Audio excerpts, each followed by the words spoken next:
So Jai Bhim and Namo Buddhaya to all of you who are joining the second session today.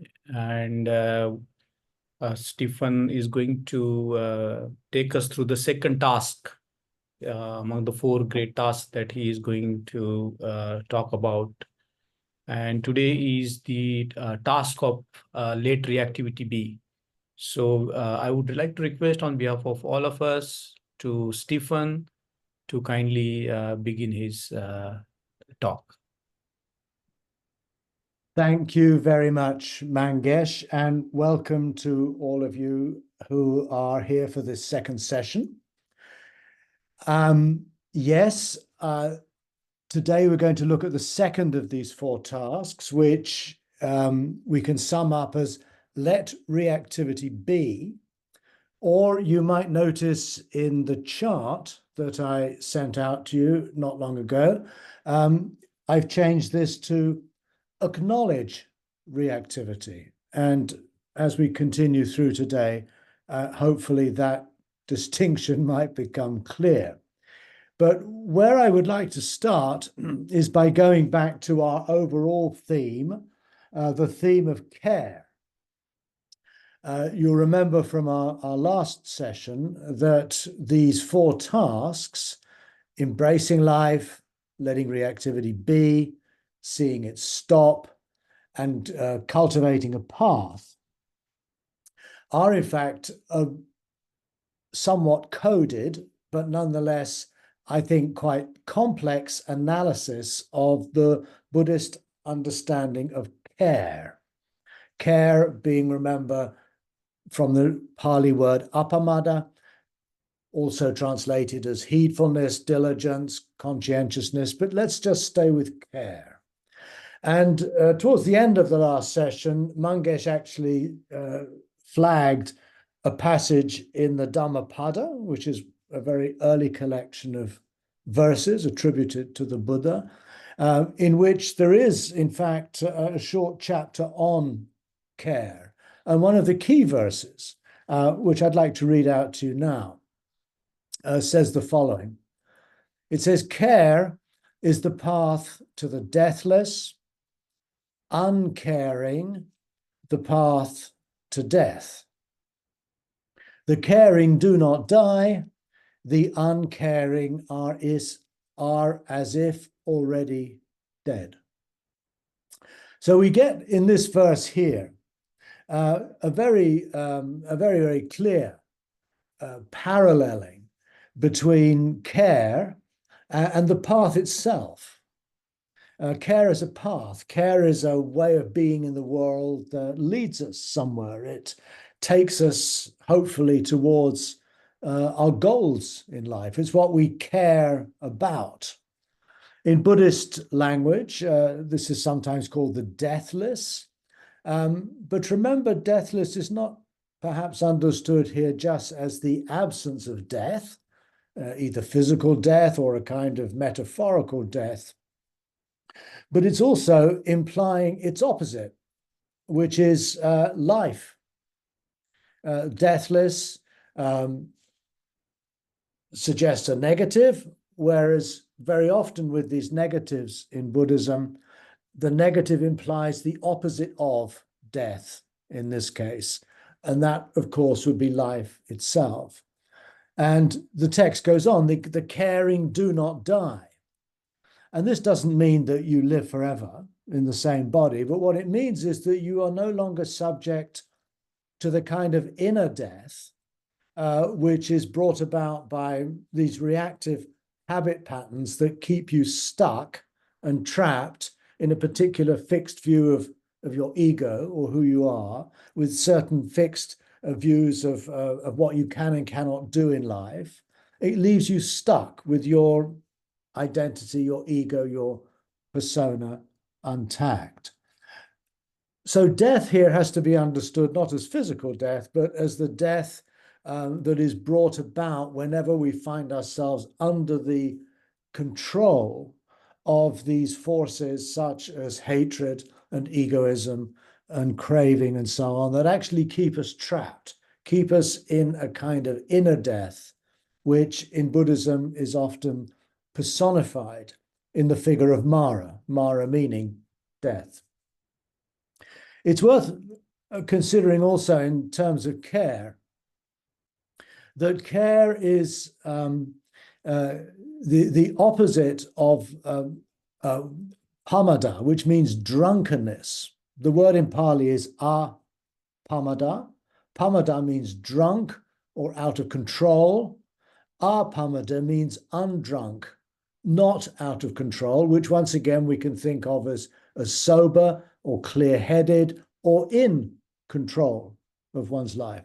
So all of this suggests very much that care is a key to coming alive, to feeling that our life is actually going somewhere, feeling that we're no longer held back by conditions that prevent us from going forward in our life, in our personal life, in our community life, our life, and so on. And in comparing care to a path, the path to the deathless, then in a way, this caring is equivalent to practicing the Eightfold Path itself, the path to awakening. It's this large overriding idea that allows us to tread the path and in doing so to begin to flow like a stream. When we come to the fourth task, we'll look more carefully into what that means. But basically, the Buddha compared the path to a stream of water. And again, this suggests very much the idea of something that is flowing, unlike a pond or a lake in which it is dammed, and the flowing might be going on under the surface somewhere, but the body of water is more or less fixed. A path is a stream of water, or like a moving stream of water, which means that it's directed. It has banks, like a stream has two banks, and therefore it heads towards its destination. In the case of a river, then ultimately that is the ocean. But in practical terms, when we feel fully alive, fully engaged in something that is meaningful for us, physically and emotionally, that often feels as though we're kind of in a flow state, as some psychologists would in fact say. And we're no longer thereby limited or impeded by what's holding us back, what's preventing us from being fully alive.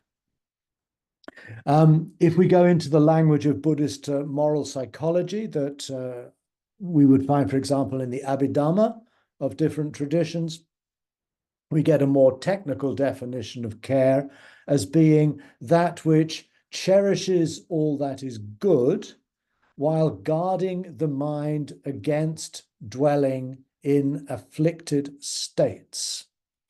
Now, this reads far more like a kind of self-care, if you wish, caring for ourselves, cherishing what is good for us. And, that means more to do with what is a moral or ethical good for us.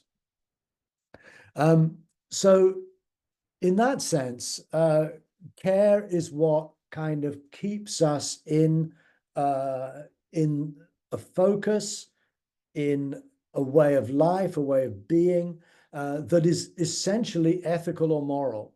We're concerned with leading a good life, of being a good person.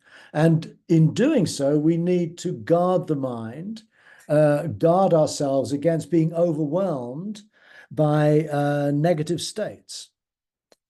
So that's just a few more words about care, which is very much the framework within which these tasks operate. And what I've done quite recently with a group of friends was to construct an acronym of CARE, C-A-R-E, and make that acronym the way to express these four tasks themselves. So C, comprehend the suffering. A, acknowledge reactivity. R, recognize what's unreactive, and E, enact a response. We'll come back to that later. What I'd like to look at now here is, in fact, this second task. And what does that mean? So what does it mean to let reactivity be, or to acknowledge reactivity? To understand this, we need, first of all, to get clearer about what we mean by reactivity itself. Now, reactivity, for those of you who are, who are familiar with Buddhism, is not a word that we tend to find very often in classical Buddhist texts. I fully acknowledge that. Usually you'll come across terms like craving, or greed, hatred, and delusion, or afflictions, or defilements, or something like that. I've found that the term reactivity actually works as a very good generic concept that includes all of those things. And the reason that I've chosen to use this word reactivity is because when the Buddha describes the three poisons, if you like, of greed, hatred, delusion, he speaks of them as fires in the earliest text, not as poisons, but fires. In other words, they're things that flare up. And like a fire does, you throw the fuel onto a flame and then whoosh, up it comes. And experientially, of course, we know what this feels like. We find ourselves engaging with a situation that we find very difficult, for example, and despite trying to be reasonable and polite and so forth and so on, we find that inside us, there's all kinds of things bubbling up, negative thoughts, frustration, powerful emotions sometimes that we try to sort of keep in check because we're in a work situation, let's say, but we know full well that what we're saying and what we're trying to do is being somehow opposed by these habit patterns of like and dislike, fixed opinions and views that we have keep popping up. And these are things, therefore, that we have to acknowledge.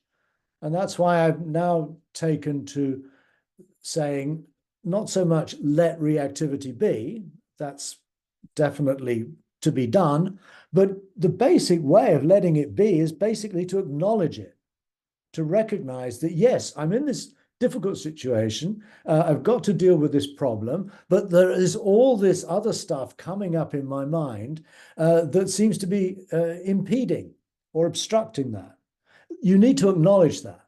It's no good to just feel frustrated about it, because then you're actually fueling the reactivity with even more reactivity. You're reacting against the reactivity. You're being reactive about reactivity. That's compounding the problem. What we need to do is to recognize it for what it is, to recognize it as something that is not mine. I don't choose to feel greedy or anxious or opinionated or frustrated. I find myself feeling that way. That's a very important point.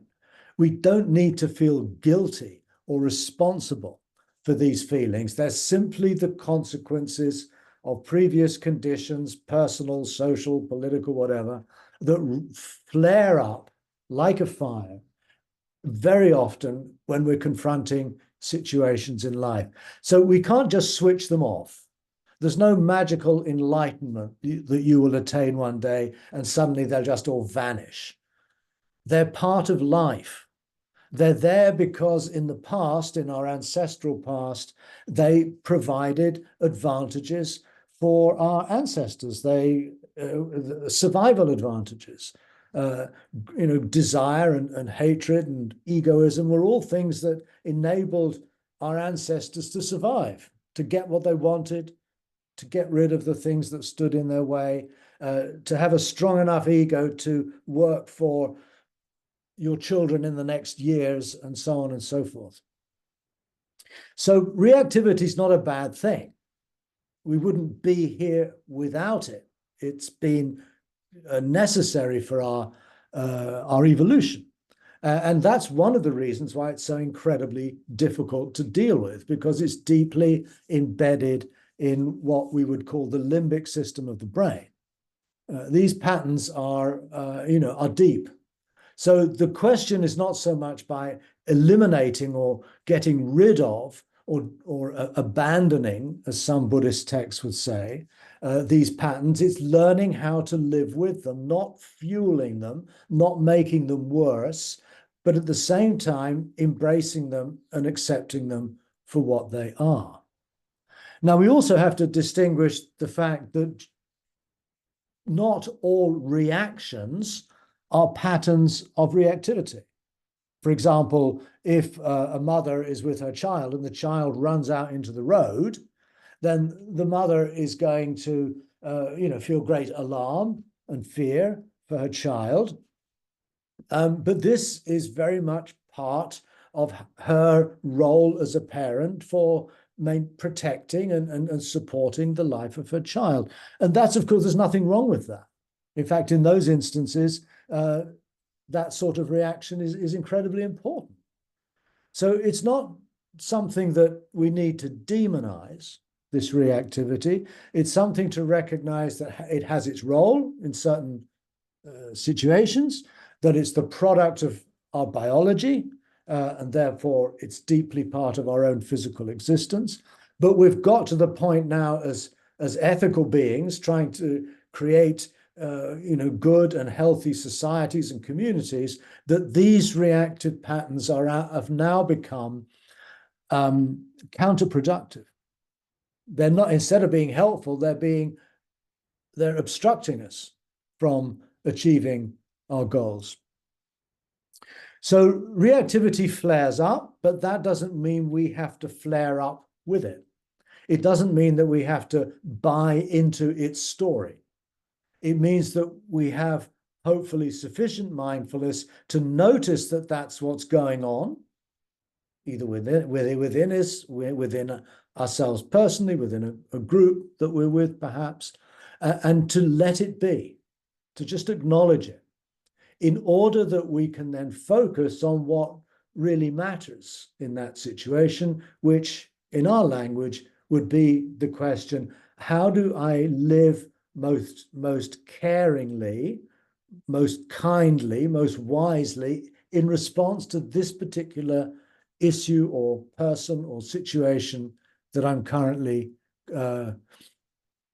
dealing with in my life. Now,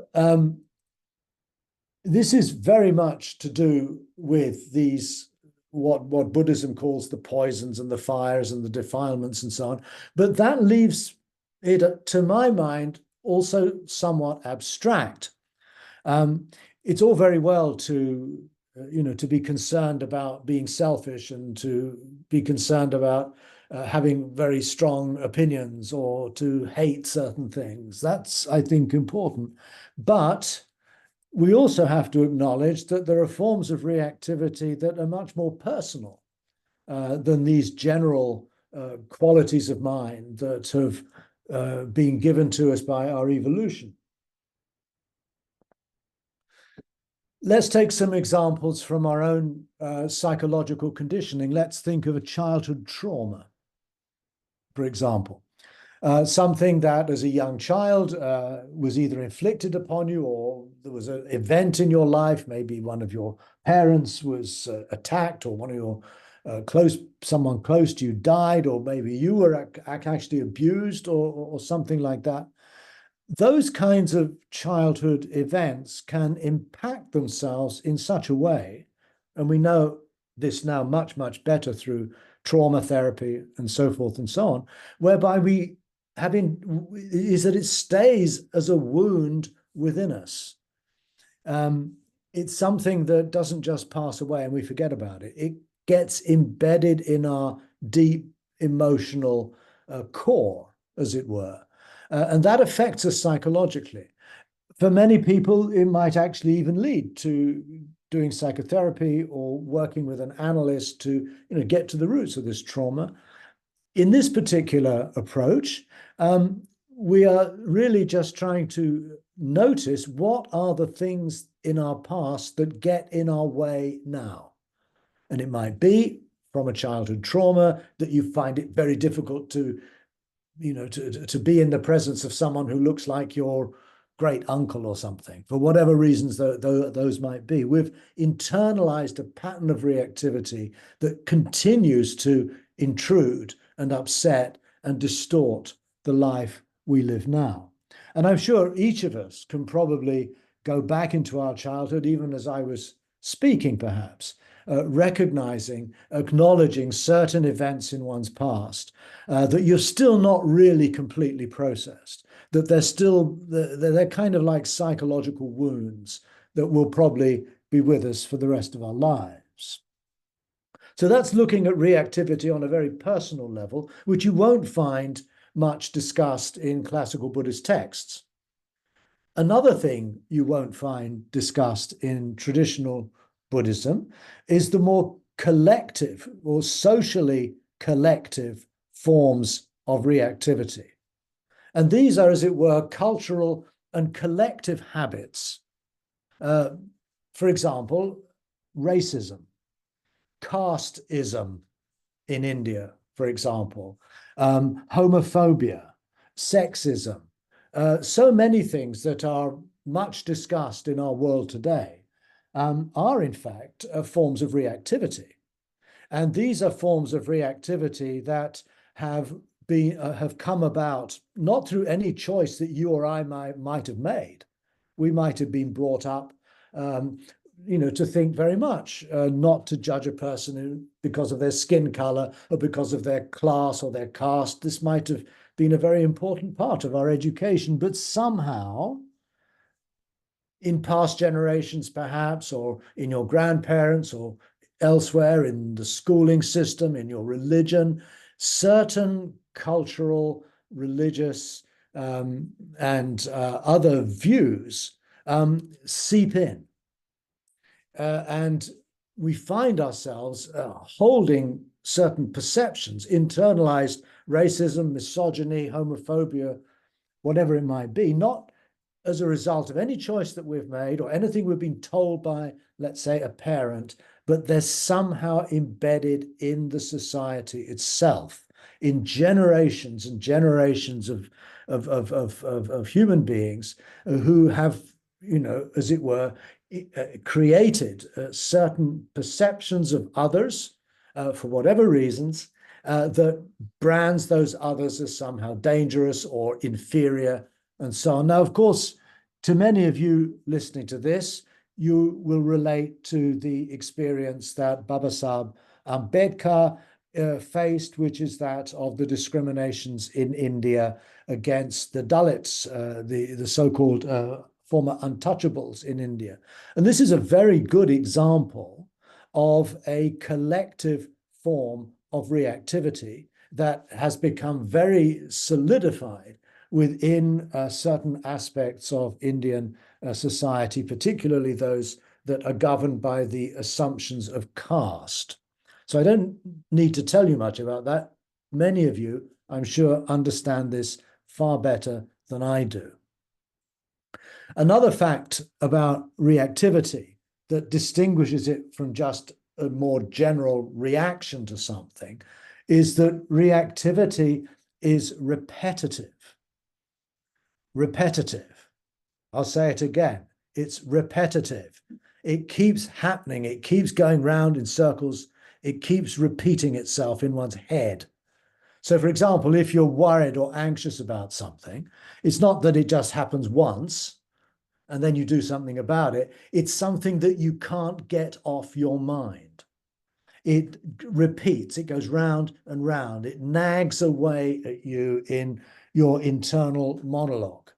And it becomes very, very frustrating to constantly feel this pull, this tug of a certain feeling, a certain emotion that keeps on insisting that you pay attention to it, even though it has no business being there. And here I think we get to what I feel is the very root at of the doctrine of reincarnation or rebirth. Rebirth in Pali literally means pungabhava. It means existing again, again existing, again existing.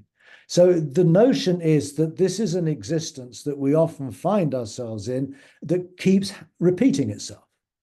And in the cosmological sense, in Buddhism and Hinduism and Jainism, the big problem is not the psychological repetitions, but the big problem is the fact that you keep dying and then getting born again, and then dying and then getting born again. This is repetition writ big.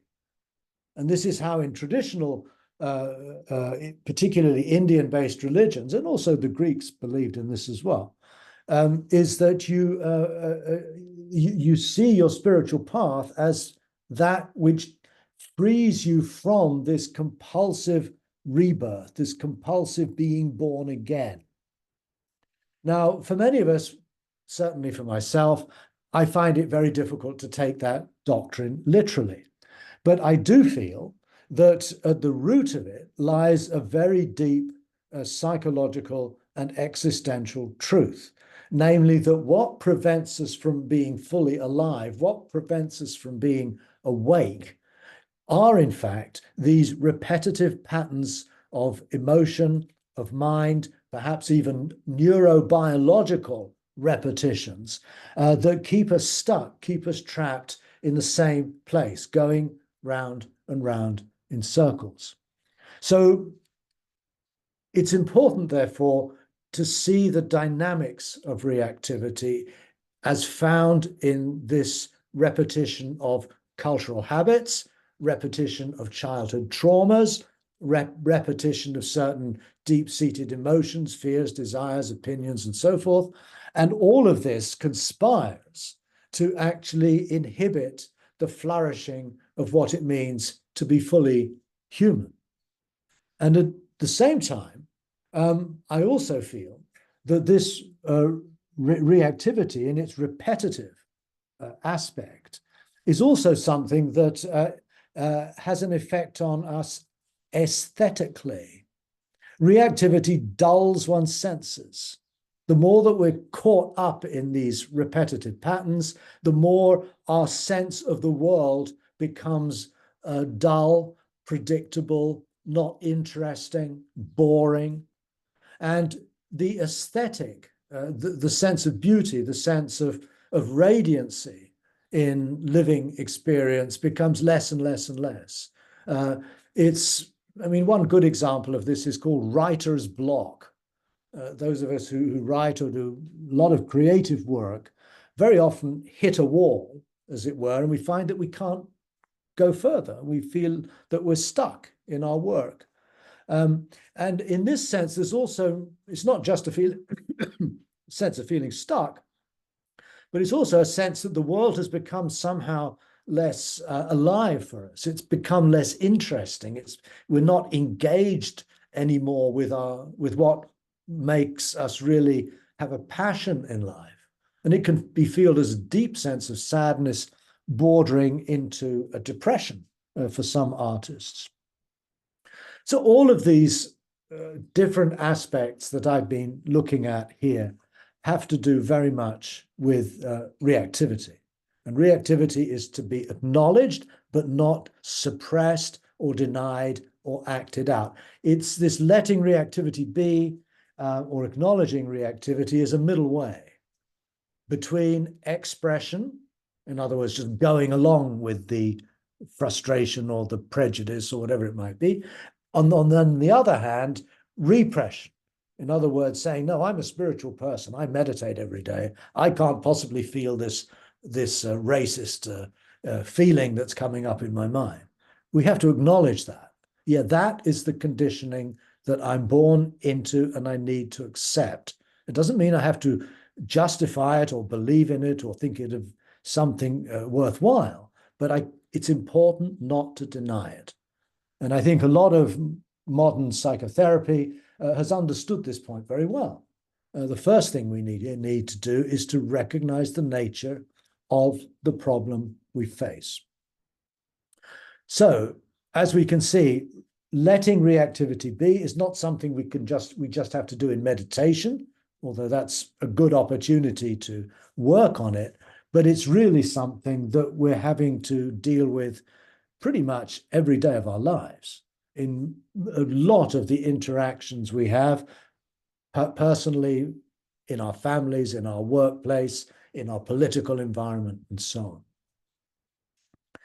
Now, the final part of today's presentation is where I will then try to understand and flesh out further this practice of letting reactivity be by correlating it to the second of the four paths that I introduced last week, and you will find listed on your chart.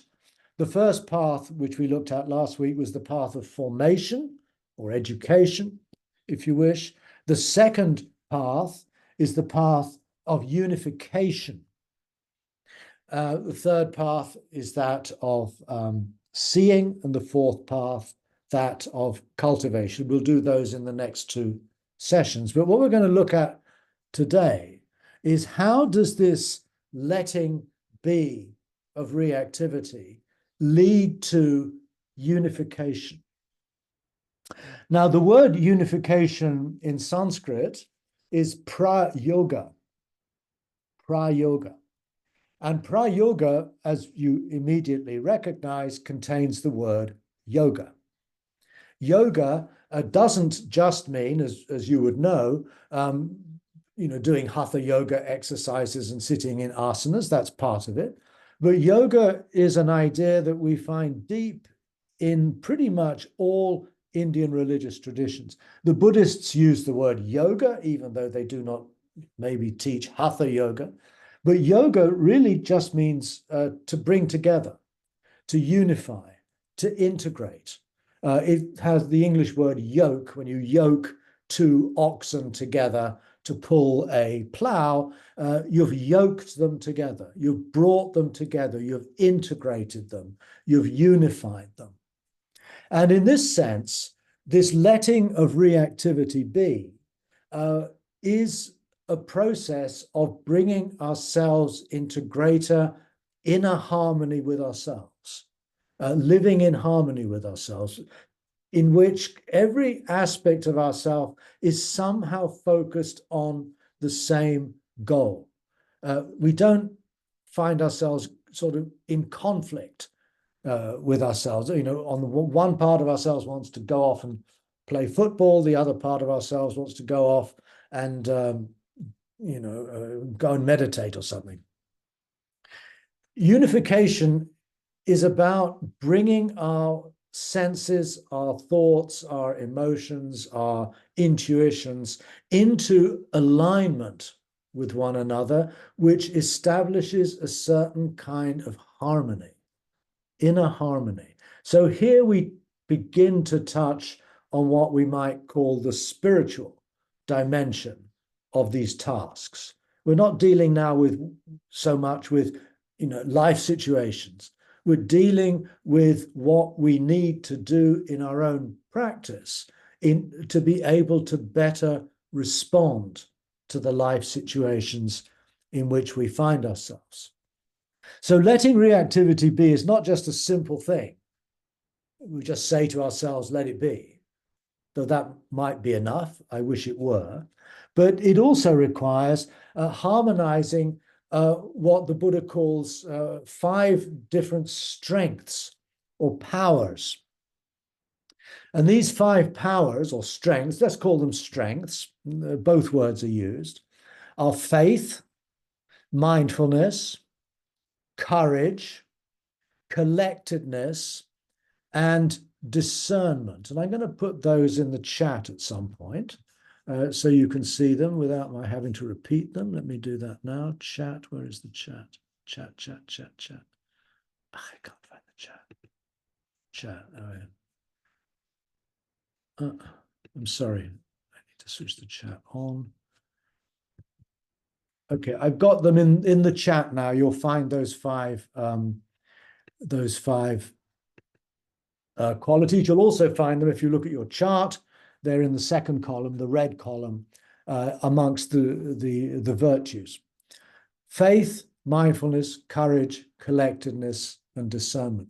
We're not going to have time in this session to go into much detail for all five, and that's not the point of this course, but just to flag the fact that the practice of the Dharma cannot be reduced to just being good at one certain thing. Let's say mindfulness. That's the one that's very well known these days. And as before, we find that mindfulness is also included here.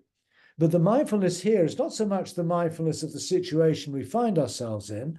Mindfulness here is being mindful of the reactivity that's rising in ourselves at any given moment, is to be mindful of these destructive, negative, selfish, aggressive thoughts or feelings that arise up unbidden, to simply see them for what they are. And as we mentioned last week, mindfulness itself is a non-reactive state of mind. As soon as we're mindful, let's say of some childhood trauma, the trauma loses its power over us to some degree, because the mindfulness has allowed us to create a space, not to be somehow rejecting of that trauma, but to see it for what it is, to see it that in many ways it's simply a state of mind, it's a memory, something that's very much inside our body. We might feel it as an emotion, a sensations in our chest or heart or whatever, but still we can observe that without getting entangled in it. And that is the first step to letting reactivity be, simply to be mindful of what's going on. Faith here might sound strange to some of us, particularly in a more secular Buddhist approach, but faith is really having the confidence and trust in one's own abilities to actually pursue this path. If you don't have that kind of trust that these, by practicing these 4 tasks, that might actually make a positive difference in my life, then you're not going to get much out of this sort of approach. You do need to have a certain kind of confidence. And that confidence, to some extent, comes about through having, studied and thought about these things.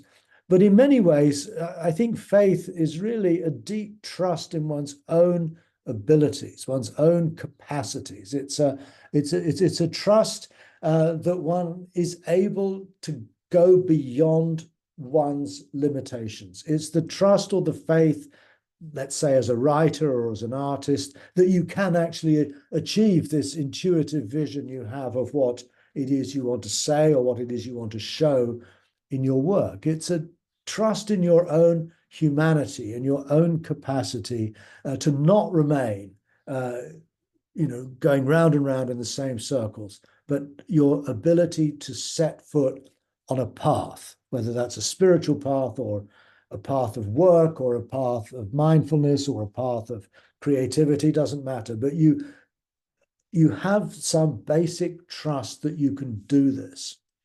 We then have courage, which we don't need to explain in much detail. The fact is that letting reactivity be takes a fair amount of effort.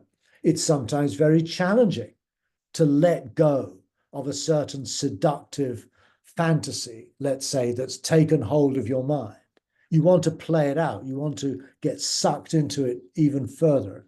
Whereas the courage is that capacity we have to say, no, I'm not going to go there. I can see what the attraction might be, but I'm going to just come back to my mindfulness, to my present situation. I'm not going to let myself get carried away, as it were. Collectedness is samadhi, which means bringing all of your energies literally together by focusing your attention on a single point. So here we can see that to let reactivity be, we need to be focused. We need to have an inner collectedness that kind of contains our energies rather than lets them disperse and scatter all over the place. And finally, we have discernment, Discernment is often translated as wisdom, and the word, in fact, is prajna. Wisdom is the common translation, but I'm not sure it's so helpful in this context. The word prajna in Buddhist psychology is generally understood as the capacity to differentiate, the capacity to analyze, the capacity to distinguish between what's, let's say, skillful and unskillful, the ability to draw differences and distinctions in experience. And that's what's meant here. It's to be able to recognize these reactive patterns, to be able to discern as clearly as we can whether it is, in fact, a repetitive habit or whether it may actually be a positive, necessary response in a particular situation. So discernment, I think, also plays a very good role. Now, we have, I'm going to conclude in a minute, but it has to do, I think, what we really, I think, need to be clear about at this point is how do these 5 strengths or powers work in harmony with one another?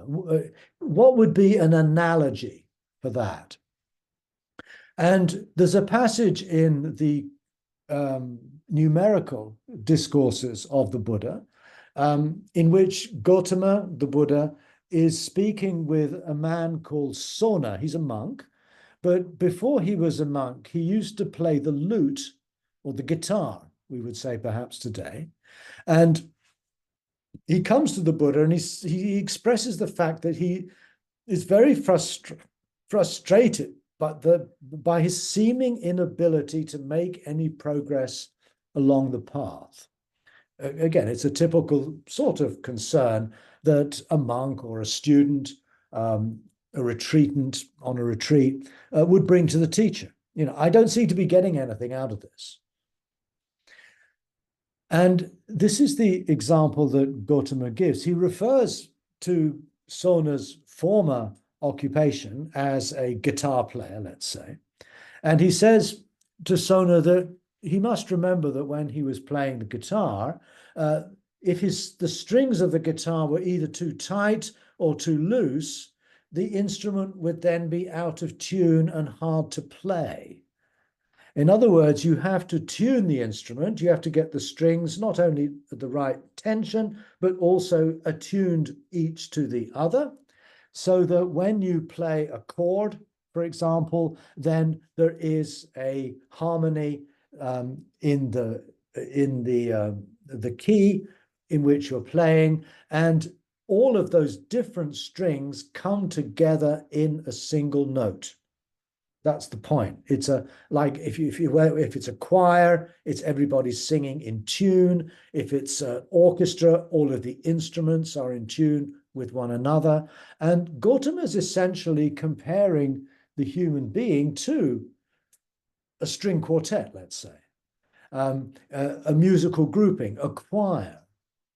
And the practice, in this particular case, is learning how to bring those different qualities into alignment with one another. Now, there's not really a technique that can guarantee being able to do this.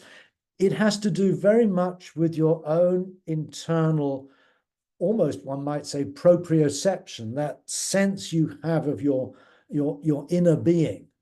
Very difficult to describe in some way. But we all know moments where we're feeling in harmony, in balance, in tune.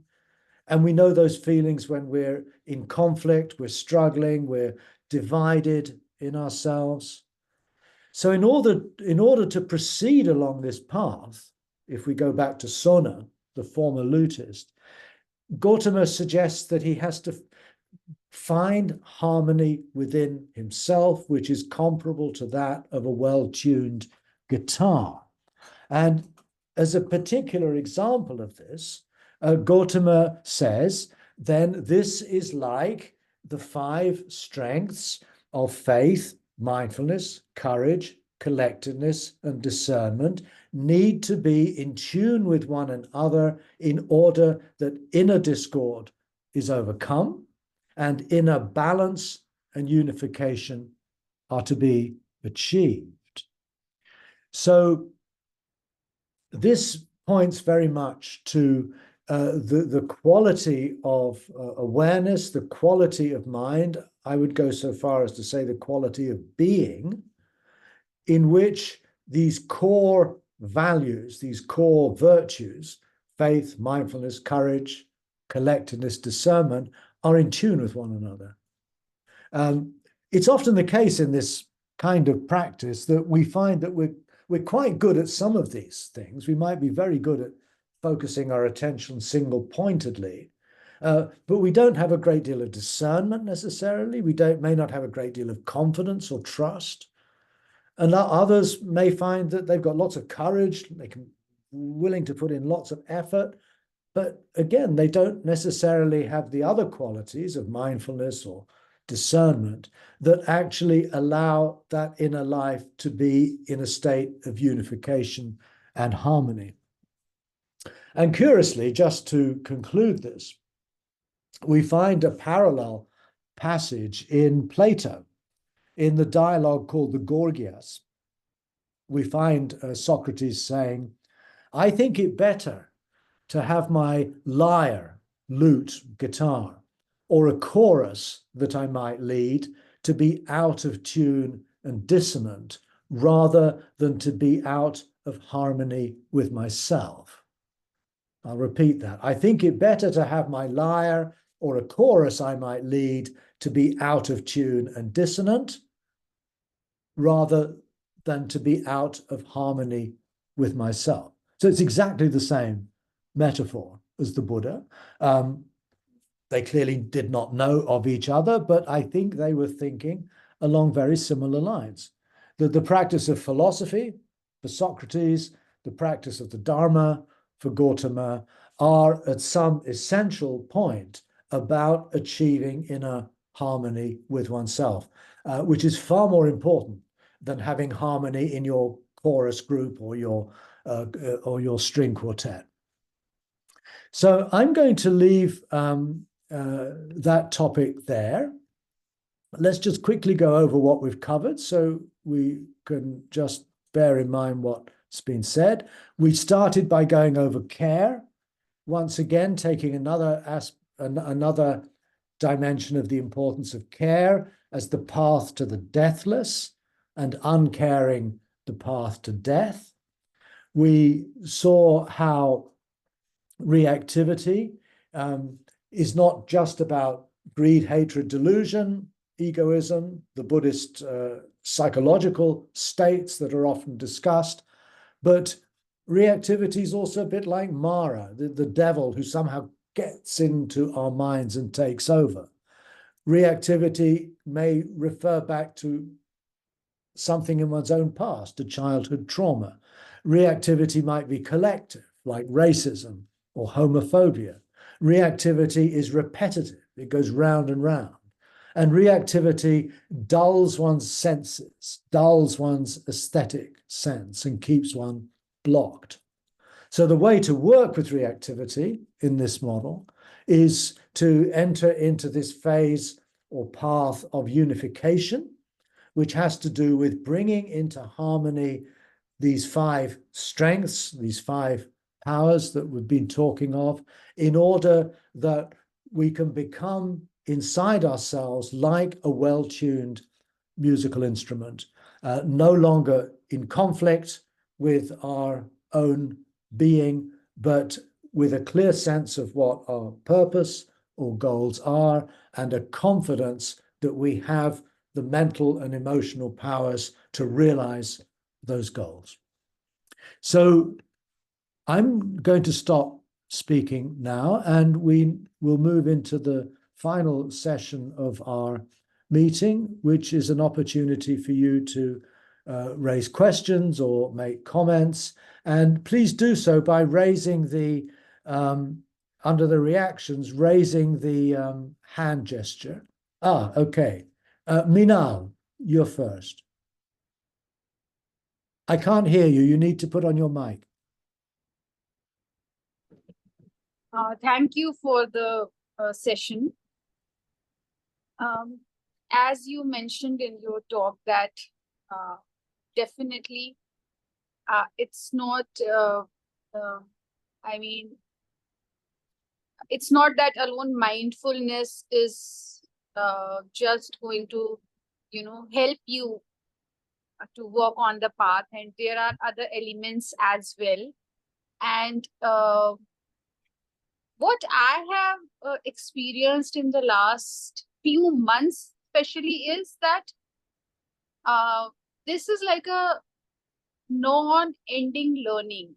It's like I learn something and then there is more to learn about it.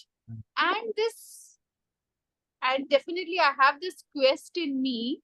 Maybe because I am a science student, so I just want to go through it. I just want to solve it, and I just want to see to it. And obviously, I recognize that this is also a reactivity pattern in me. This is something which I have learned from childhood. Like, I'm good in maths. I'm good in science. I want to solve this. And this is not that. So, indeed, with the practice, I have also experienced that I get answers to my own questions after a while, like with experience. Yeah. My question is that, but I have never been associated with any sangha, and there have been mentioned in various books of that a sangha is going to help you strengthen the practice more. My fear is that a sangha may, disrupt me more than help me. So, Okay. Thank you, Meenal. That's very, very interesting what you say. I'll just take up a couple of your points. You say that science is very much about recognizing the problem, finding a solution, and achieving that solution. And in the course of your experience doing mindfulness meditation or whatever it is you do, you've found that it doesn't really seem to work like that. That the more that you learn, the more you realize there is to learn. It's an ongoing, as you said, I think a lifelong process. yes. And It's very tiring also. Sometimes it yes. gets very tiring. No, this is true too. It's hard work, basically, is what you're acknowledging. And it is, I have to admit it, this is hard work. We're actually working against millions of years of conditioning, if you want to look at it that way. Yes. We're basically working in some ways against what our biological conditioning is prompting us to do. We're having to sort of, and all religions, all systems of law Yes. are effectively doing the same. And so it's nothing unusual. That's what religion and philosophy and, and other things are about. But you're right. I think that this is a process that will probably be engaging us and will be challenging for us right up until we die. I don't think there is a point at which you'll suddenly get enlightened and you won't have problems anymore. I think that's a very naive picture. It might be inspiring to get enlightened and get all those things, but in reality, it's more an ideal that we might aspire to, but it's not necessarily something we'll ever achieve. I mean, one good example of this, I think Thich Nhat Hanh uses this example. He says, we need the North Star in order to get in the right direction, but we don't want to go to the North Star. In other words, we need the idea of awakening to give us the inspiration and direction, but that doesn't mean we necessarily have to achieve this state of quasi-perfection. But the main question you had, the question of to what extent, therefore, do I need a sangha, a community, is a very good one. And I think it's a question very much for our time. And I wonder, in fact, in a more individuated kind of secular society, whether we do need such emphasis on Sangha, as is often presented in traditional Buddhism. And it also raises the question of what kind of Sangha would work best for me. It could Yes. be that a sangha could simply mean one or two very important friendships.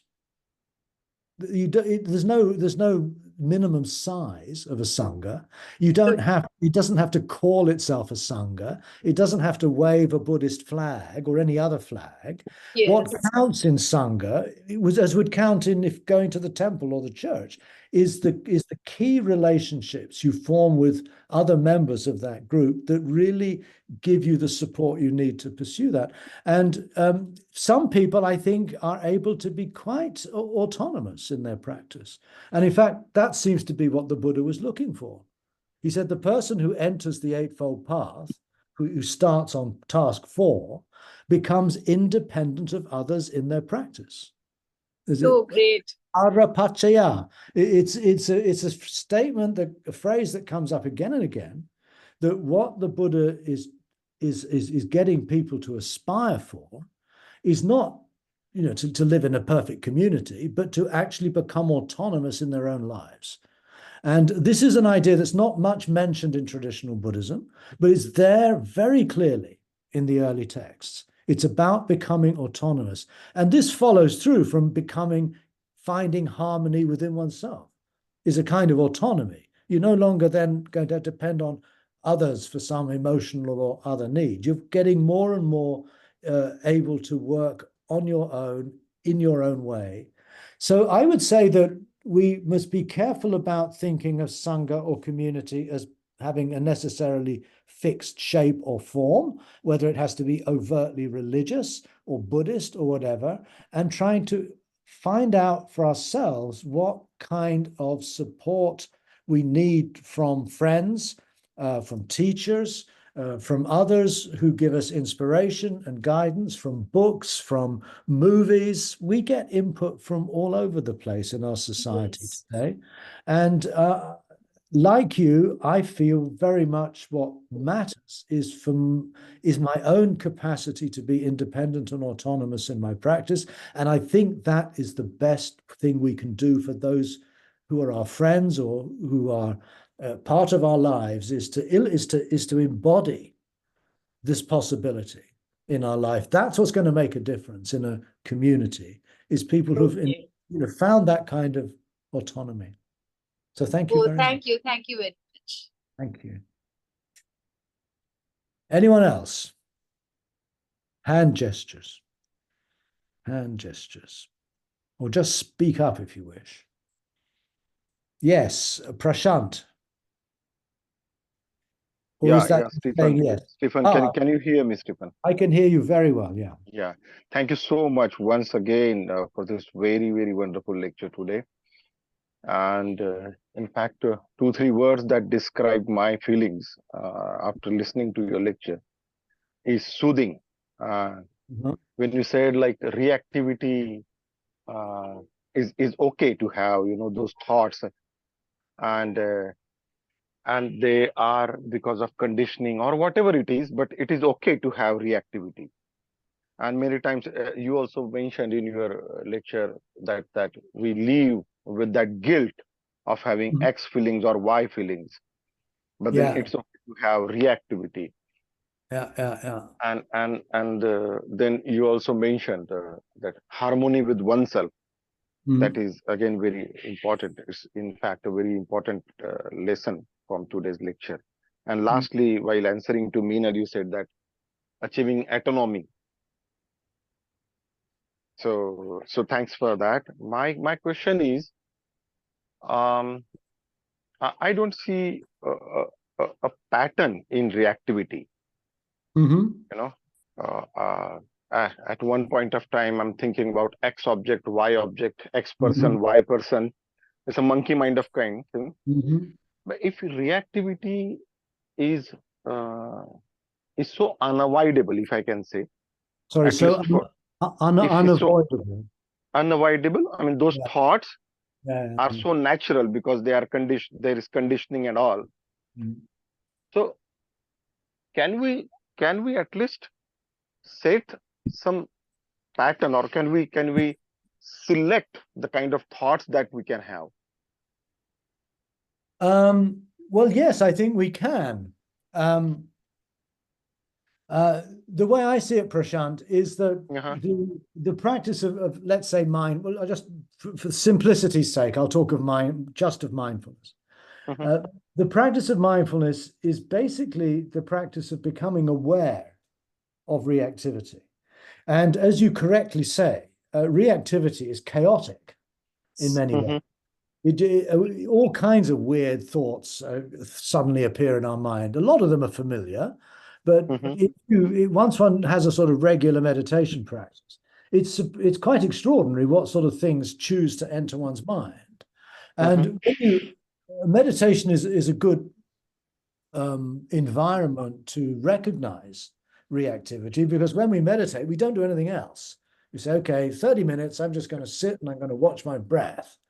And with nothing else to distract us in the outside world, what then very often happens is that the inner world kind of goes mad.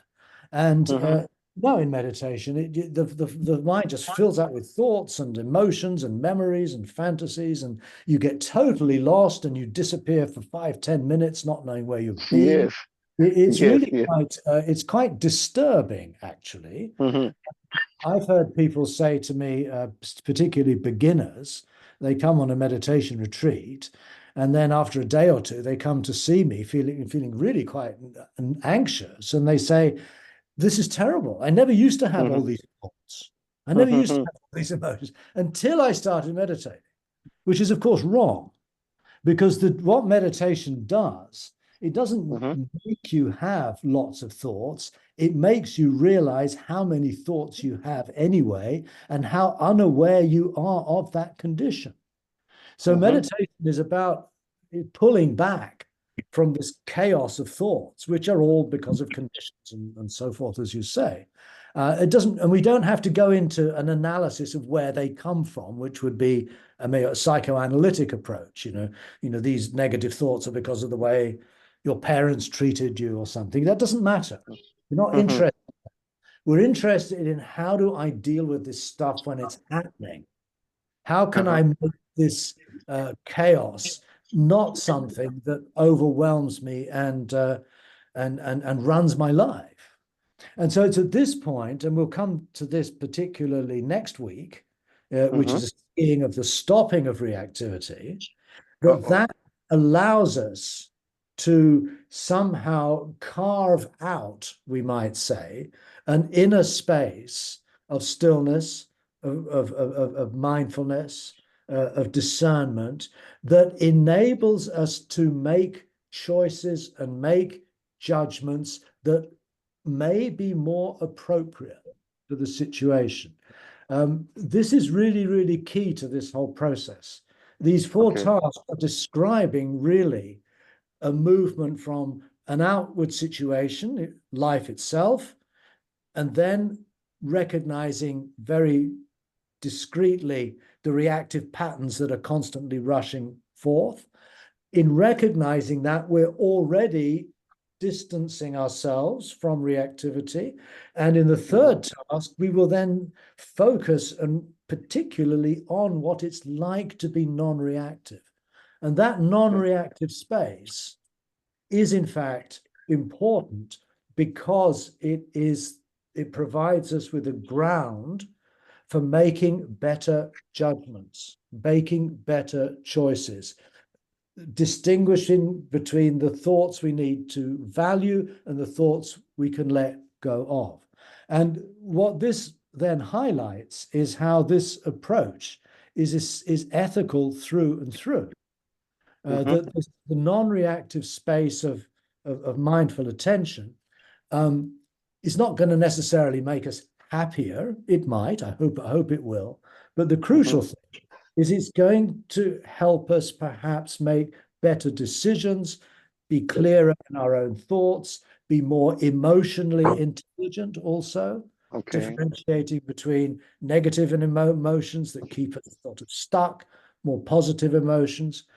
So that would be my answer to your question, that yes, we need to create a space, at least we need this particular model of Dharma, to create a space in which we are less overwhelmed and affected by reactive patterns, and thereby able to make better judgments and decisions in order that we can then, what we say and what we do in the world, in life situations, can be more in tune with our values and hopefully more supportive to a better kind of life in the world.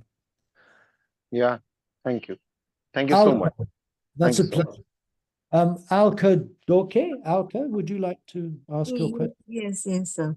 Thank you very much, sir. I'm Dr. Alka.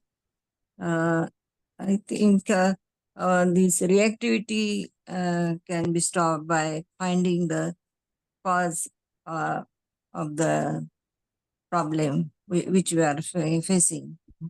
Secondly, focusing on the present moment instead of dwelling in the past and future. So that means controlling your thoughts at each fraction of a moment will stop your reactivity, constant reactivity. I think these are the solutions by which we can stop the constant reactivity of the mind. Yes, they would both be very helpful. I think the solving the problem is I think probably the immediate challenge. In fact, reactivity usually arises when we're confronting a problem, and that might be a problem in a relationship with someone, a problem at work, a problem in our own thinking or whatever. And clearly, if we could resolve that problem, then the reactivity would have nothing to react against. It would die a natural death. It would fade away. But the question really is, how can I optimally find a state of mind which would be best suited to solving the problem?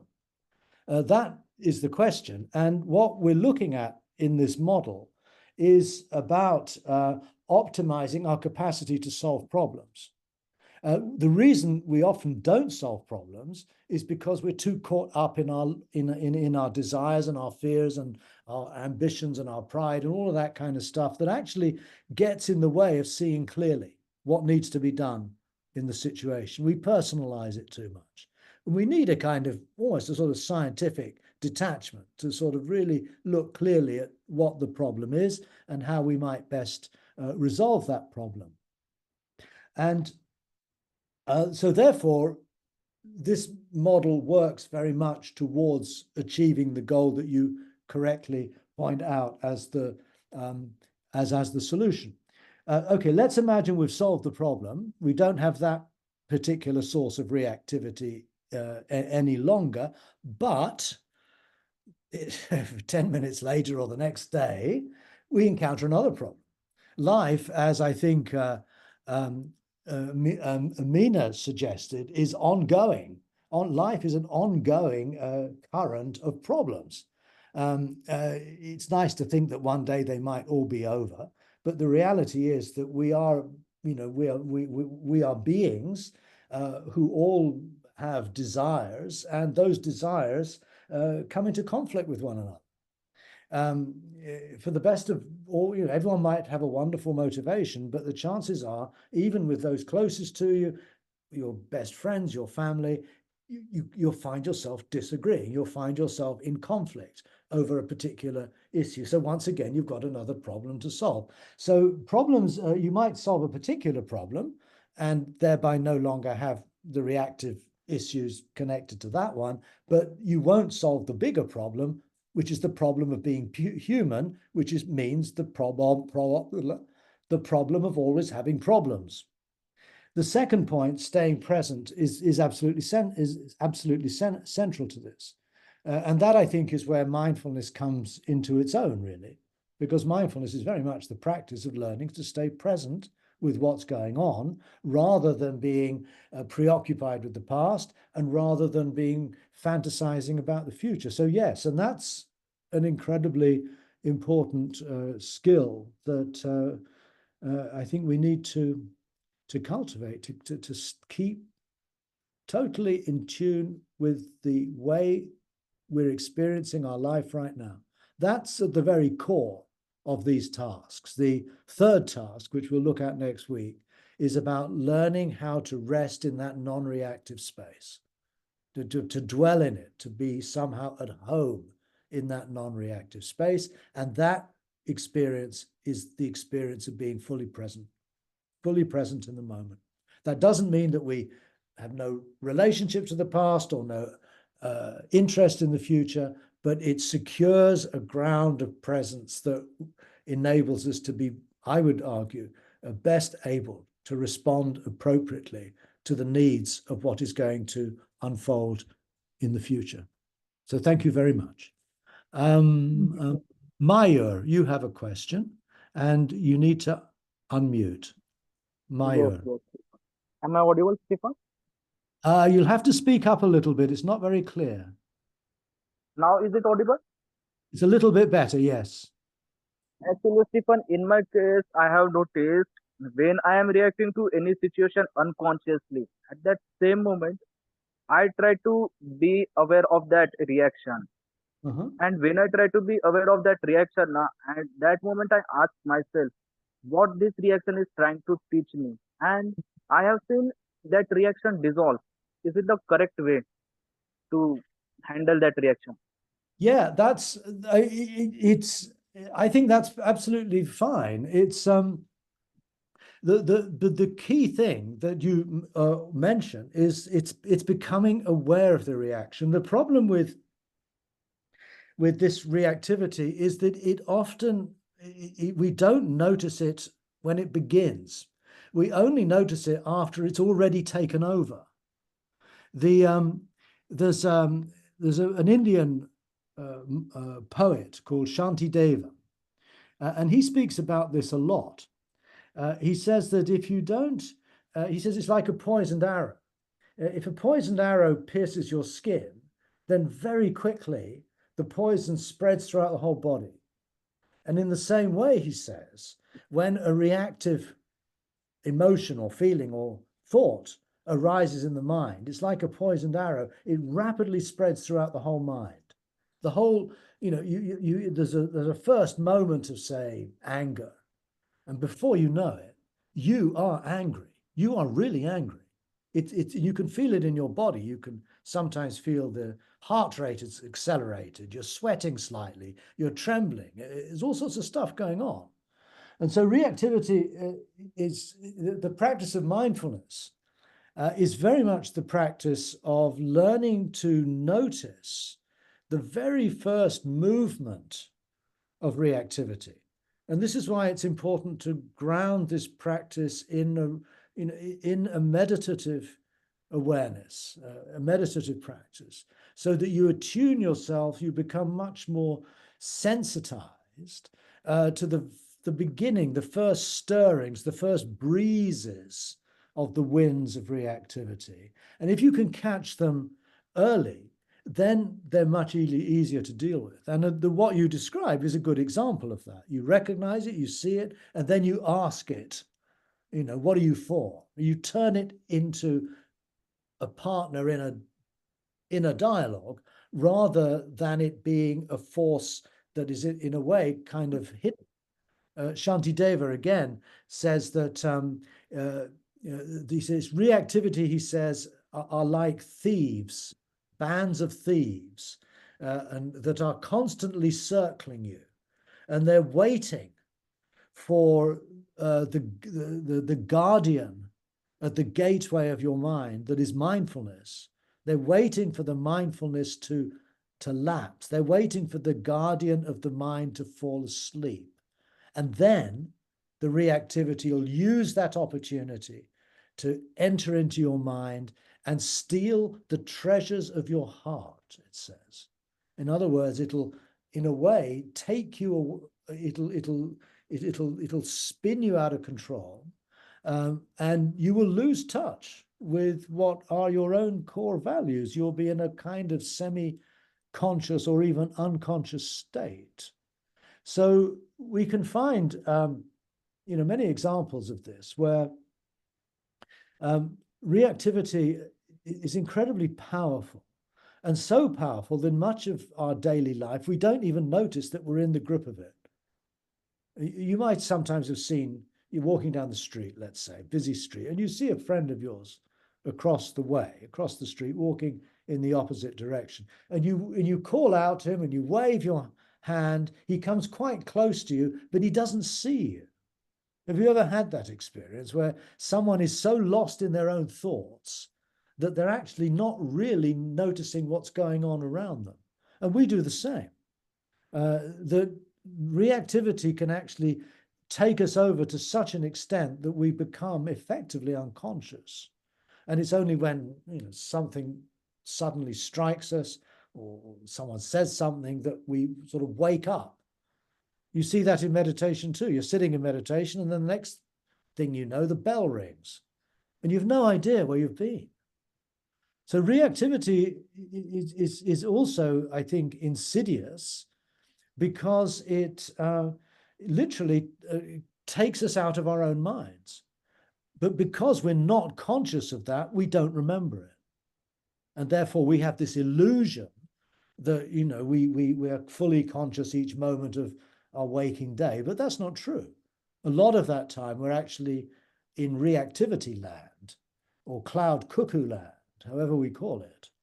So it's a good point you raised that the key really is to notice when this starts happening before it's too late, before it's running the show.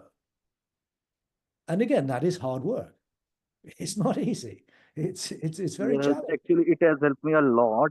Means whenever I find myself in that situation, if I'm reacting very strongly to any situation, I mostly often use this method, and it has helped me a lot.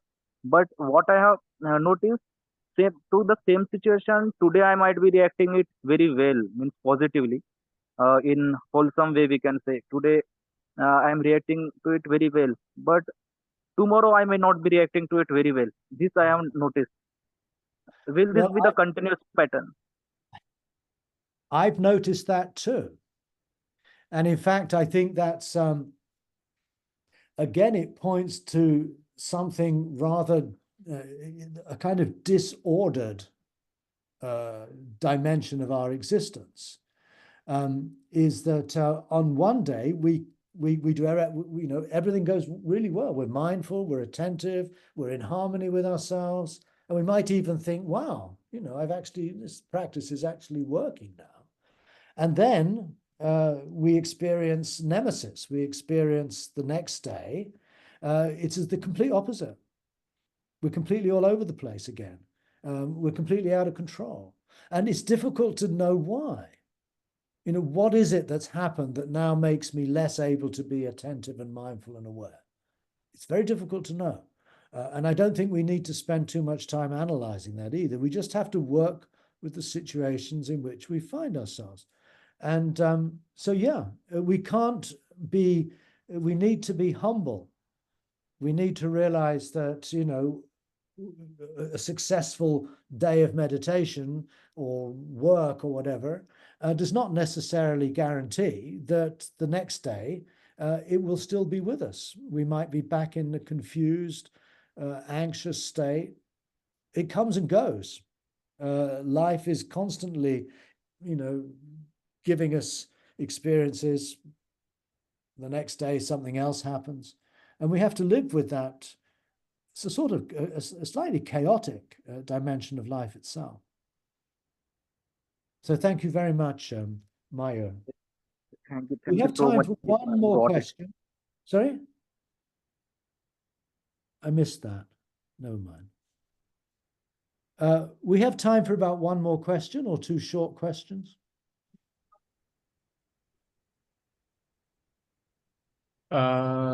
Stephen, last time when you spoke about the first task, you talked about a very beautiful word called parinya, parinya, which means like parinya, yes. So, in this abandonment of the cause of suffering, is there any technical word that connotes this particular aspect of, let the reactivity be, means, let the cause of the suffering? I'll write the word down. It's pahana. Pahana, right. Pahana. To abandon, right? Sorry? To abandon. Well, that's how it's usually translated. Right. I don't find that's very helpful. Okay. It suggests, I mean, to me, to abandon something sounds very much like aversion. It's something we really are not willing to accept. It's something we want to get rid of. Mm-hmm. Abandon is very, very strong as a term in English. And that suggests, I think, very much how in some Buddhist traditions, reactivity is seen as something that is really, an unacceptable condition that we have to get rid of. We have to abandon it. That's what they say. Right. And then they make that into they also insist that this is the cause of all suffering, and we have to get rid of all suffering as well.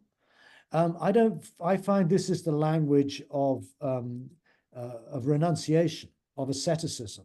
And I would even argue that it has a slightly nihilistic quality to it, because it's basically saying we need to abandon this life, abandoning, ignorance and craving and attachment, and also birth, sickness, aging, and death. It all has to be abandoned. And that is what the standard message in many forms of Buddhism still is to this day. So rather than translate pahana as abandon, I would translate it as letting go. There's no reason why it couldn't be translated that way. It's just as legitimate. But the other point is that now we understand so much better how the psychology of mindfulness works, particularly.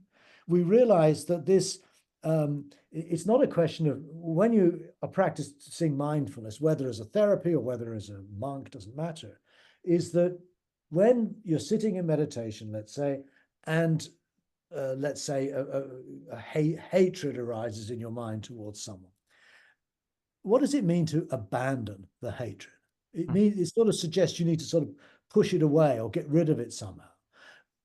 Whereas in the actual teaching of the Buddha, in the Satipatthana discourse, for example, he doesn't say get rid of it. He says recognize it for what it is and let it be. In other words, the way to abandon, if we want to stay with that language, the way to abandon hatred is to accept hatred.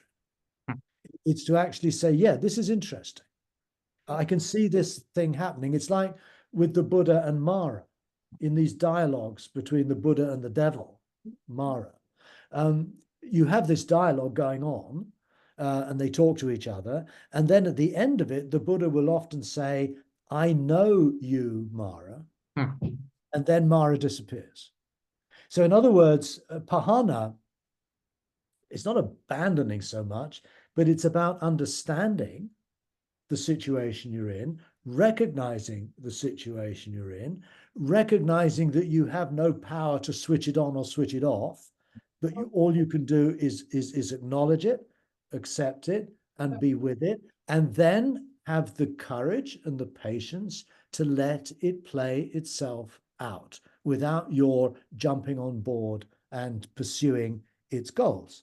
So in that sense, the word abandon to me just doesn't work. It's too violent. It's too rejecting. And I think we need to replace that language with the language of letting go and letting be, which is, of course, the sort of language you'll find in the secular mindfulness world. They're not going to be talking about abandoning things. That's monks abandon things.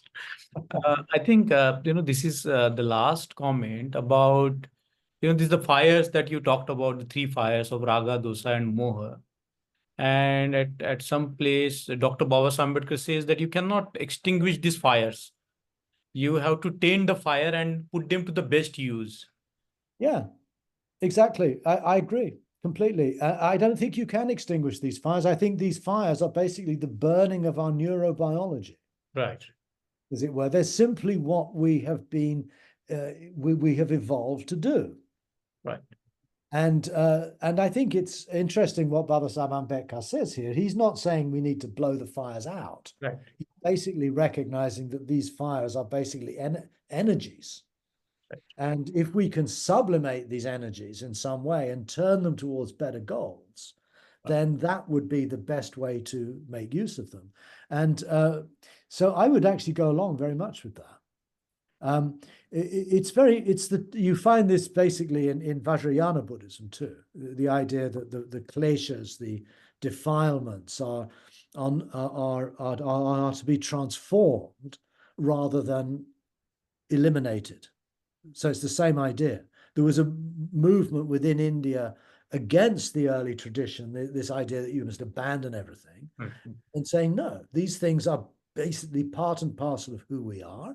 You can't abandon them without abandoning yourself in a way, but you can not get caught up in them and thereby allow the energies of your life to be focused in other ways. So that's absolutely the case. And that, I think, is a very good point on which to conclude our session today. So thank you. Yes. Yeah. No, go ahead. Yeah. So just, this has been another wonderful session, and it ties up with what you have been talking in the first session. I think it has been a very wonderful exposition of a very technical matter, as it were. And, if we read the traditional sort of the descriptions of the Four Noble Truths, it can sometimes lead to a lot of confusion. But the way you are clarifying the very elementary terms in Buddhism and opening them up for us to see for ourselves as to what they mean and how we can practice them in our lives, it has been a wonderful session, Stephen. And I would like to offer, grateful thank you to you for having spared this very important time for leading this session. So I just want to end with offering you a grateful thanks, and all of you who joined today. And we will continue to explore these very important topics in the future, next 2 weeks. So stay tuned. Thank you. Thank you very much. Thank you so much. Thank you, everyone. Have a good week. Thank And you. see you next Sunday. Thank you. Thank you. Bye-bye. Bye-bye. Bye-bye.